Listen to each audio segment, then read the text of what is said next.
warahmatullahi wabarakatuh. Waalaikumsalam warahmatullahi wabarakatuh. Jadi berdirinya saya di sini atau kami di sini ingin melakukan kegiatan presentasi.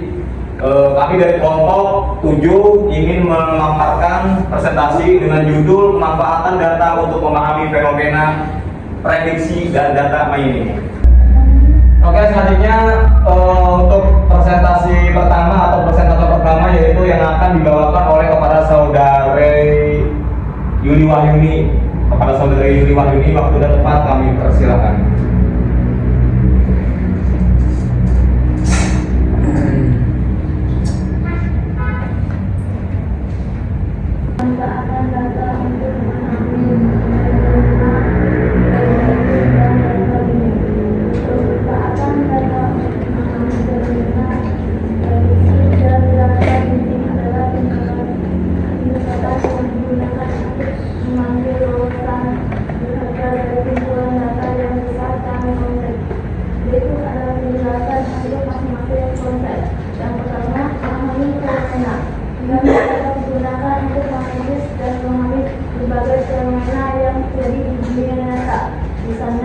Dengan mengumpulkan data tentang perilaku konsumen, kita dapat memahami tren pasar atau pelanggan. Melalui analisis statistik atau visualisasi data, kita bisa menemukan pola atau hubungan yang tidak terlihat sebelumnya, yang dibantu dalam membuat keputusan yang lebih tepat dan berbasis bukti.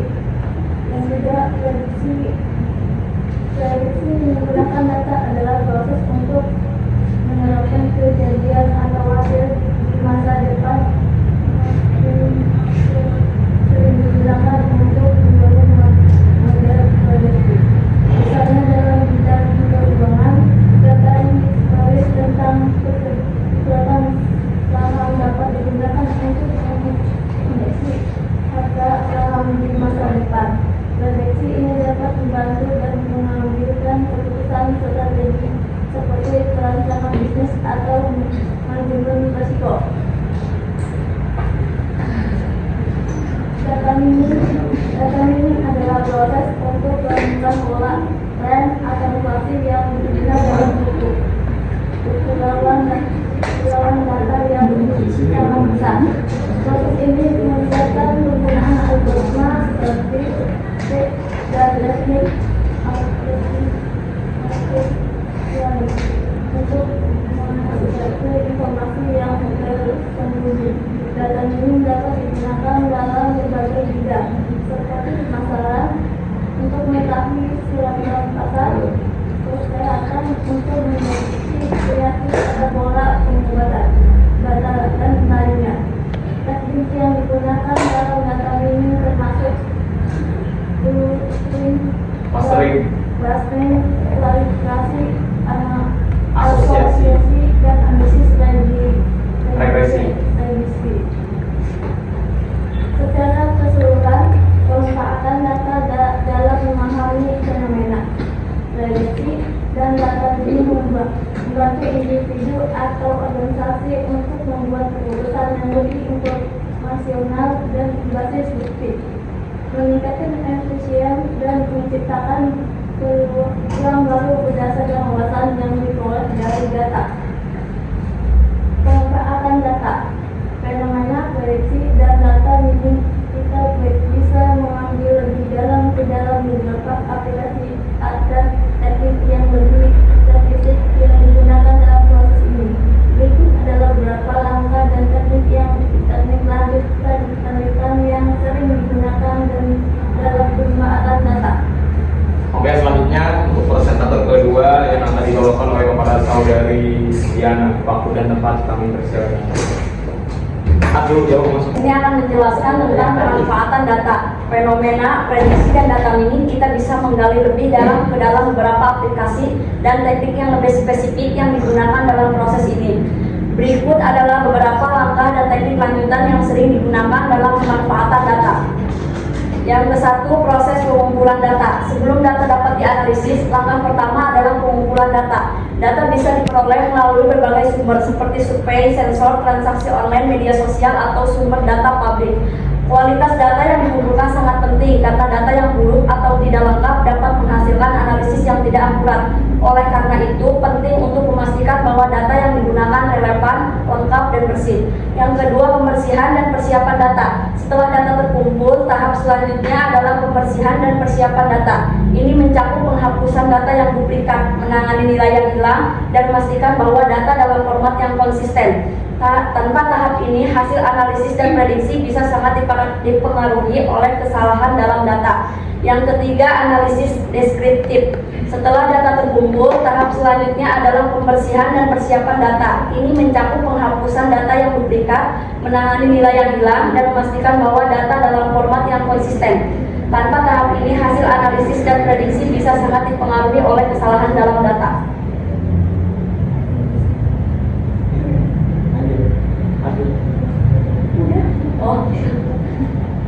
Yang keempat, teknik prediksi. Setelah data terkumpul, tahap selanjutnya adalah pembersihan dan persiapan data. Ini mencakup penghapusan data yang duplikat, menangani nilai yang hilang, dan memastikan bahwa data dalam format yang konsisten. Tanpa tahap ini, hasil analisis dan prediksi bisa sangat dipengaruhi oleh kesalahan dalam data. Yang kelima, data mining lanjutan. Data mining melibatkan teknik yang lebih kompleks untuk menggali informasi yang lebih mendalam dari data. Beberapa teknik lanjutan dalam data mining, termasuk clustering, digunakan untuk mengelompokkan data yang memiliki kesamaan seperti segmentasi pelanggan berdasarkan perilaku mereka. Yang kedua, klasifikasi digunakan untuk memprediksi kategori atau kelas dari data, seperti memprediksi apakah email adalah spam atau bukan.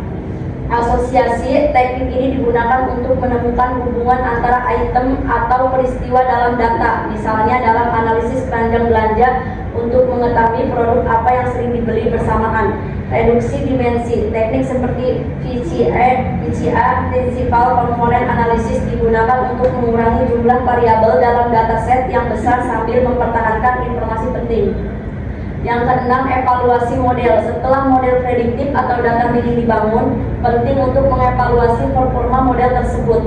Ini bisa dilakukan dengan menggunakan teknik validasi seperti pembagian data menjadi data pelatihan dan data uji, atau menggunakan metode seperti cross validation. Metode evaluasi yang umum digunakan termasuk akurasi, persentase prediksi yang benar dibandingkan dengan total prediksi, precision recall, dan F1 score untuk mengukur kinerja model dalam konteks klasifikasi, terutama ketika ada ketidakseimbangan kelas.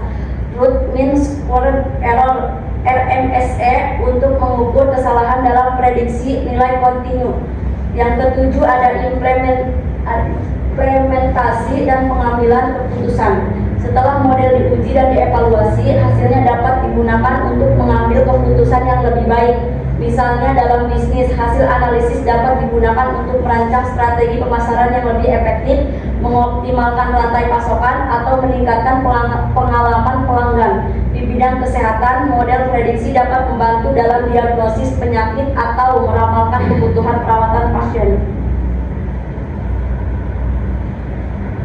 Yang kedelapan, etika dan keamanan data. Dalam semua tahap pemanfaatan data, penting untuk mempertimbangkan aspek etika dan keamanan. Penggunaan data harus memperhatikan privasi individu, terutama data pribadi yang sensitif. Selain itu, transparansi dalam penggunaan algoritma dan model prediktif juga penting untuk memastikan bahwa keputusan yang diambil tidak bias atau merugikan pihak tertentu. Yang kesembilan, penerapan di berbagai sektor bisnis untuk meningkatkan efisiensi operasional, analisis perilaku konsumen, atau merancang kampanye pemasaran yang lebih tepat sasaran. Kesehatan untuk mendiagnosis penyakit, meramalkan wabah, atau merancang perawatan yang lebih personal.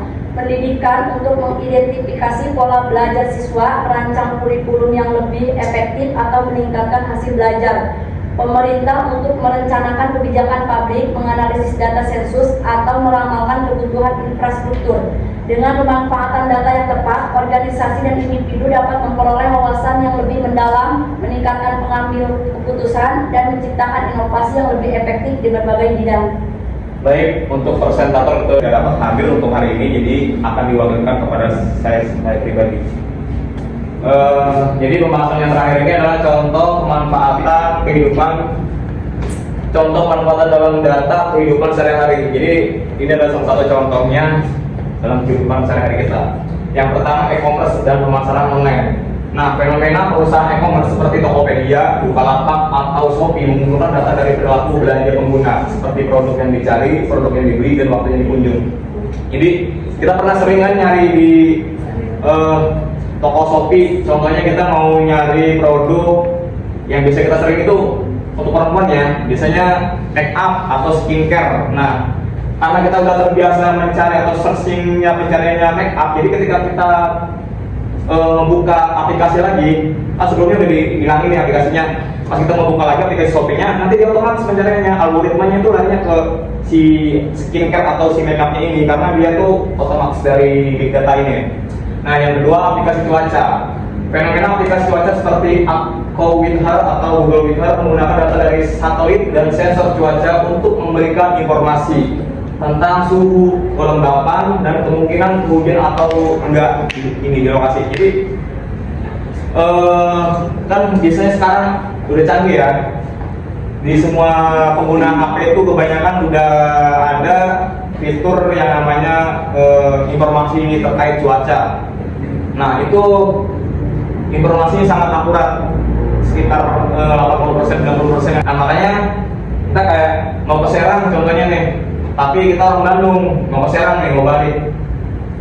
Nah, kita mau nyari informasi terkait di Serang, hujan nggak ya cuacanya?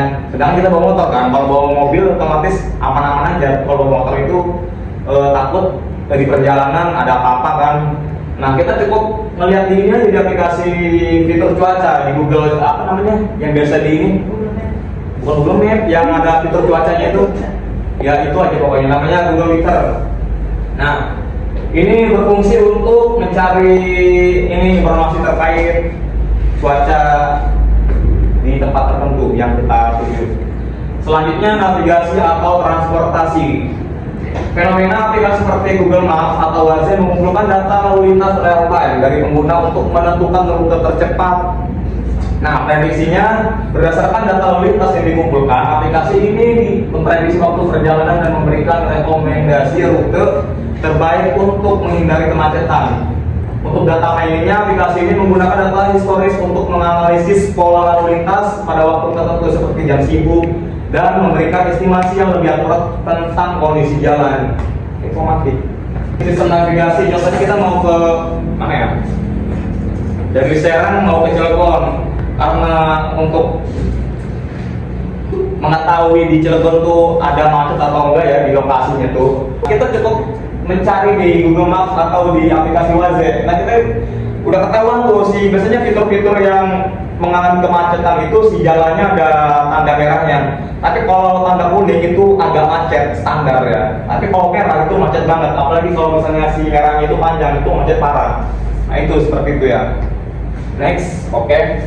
Film, fenomena layanan streaming seperti Spotify atau Netflix mengumpulkan data tentang musik atau film yang didengarkan atau ditonton oleh pengguna. Nah, prediksinya berdasarkan riwayat tontonan atau pendengaran, sistem ini dapat memprediksi lagu atau film yang mungkin disukai pengguna di masa depan dan memberikan rekomendasi yang personalisasi. Jadi contohnya ya seperti yang tadi yang saya bicarakan tentang mengenai contoh pengguna Shopee. Jadi ini algoritma dari musik atau film. Contohnya kita biasa buka setel musik Spotify-nya itu tentang genre rock. Nah, karena kita searching-nya tentang rock aja, contohnya musiknya itu musik apa ya? Biasanya apa deh musik rock itu? BMTH. BMTH. Nah, tapi dengan judul yang berbeda-beda dan artis yang berbeda-beda.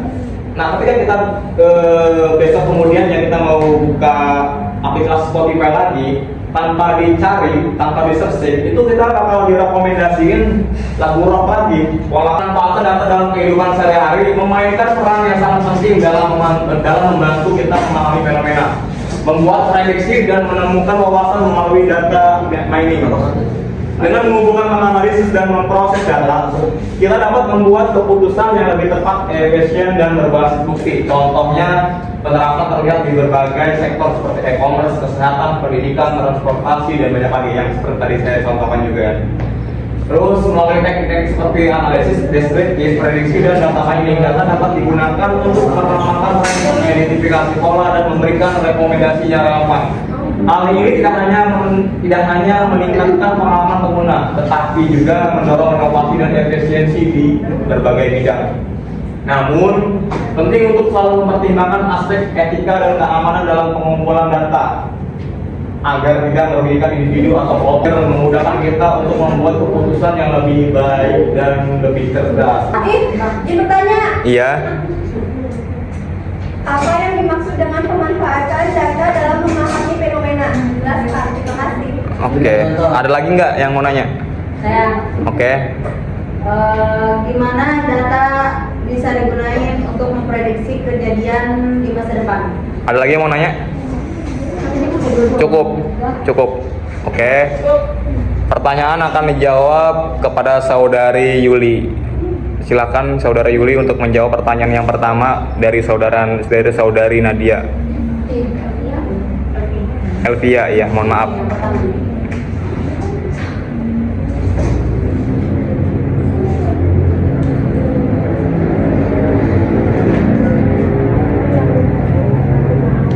Apa yang dimaksud dengan pemanfaatan data dalam memahami fenomena? Pemanfaatan data untuk memahami fenomena berarti menggunakan data yang telah dikumpulkan dari berbagai sumber untuk menganalisis dan menemukan pola atau hubungan tertentu dalam memahami suatu kejadian atau kondisi. Misalnya, data tentang perilaku konsumen digunakan untuk memahami tren pasar atau mendeteksi pelanggaran. Oke, untuk jawaban yang kedua, yang pertanyaannya dari saudari Yuyun ya, yang akan dijawab oleh kepada saudari Diana. Saya Silahkan. akan menjawab pertanyaan dari saudari Yuyun. Bagaimana data dapat digunakan untuk memprediksi kejadian di masa depan? Data digunakan untuk memprediksi kejadian di masa depan melalui analisis data historis. Dengan menganalisis pola dan tren yang terjadi di masa lalu, model prediksi dibangun untuk meramalkan apa yang kemungkinan akan terjadi di masa depan. Misalnya, data cuaca digunakan untuk meramalkan kondisi cuaca beberapa hari ke depan. Oke, cukup ya. Oke, saya tutup presentasi pada hari ini. Wassalamualaikum warahmatullahi wabarakatuh. Waalaikumsalam.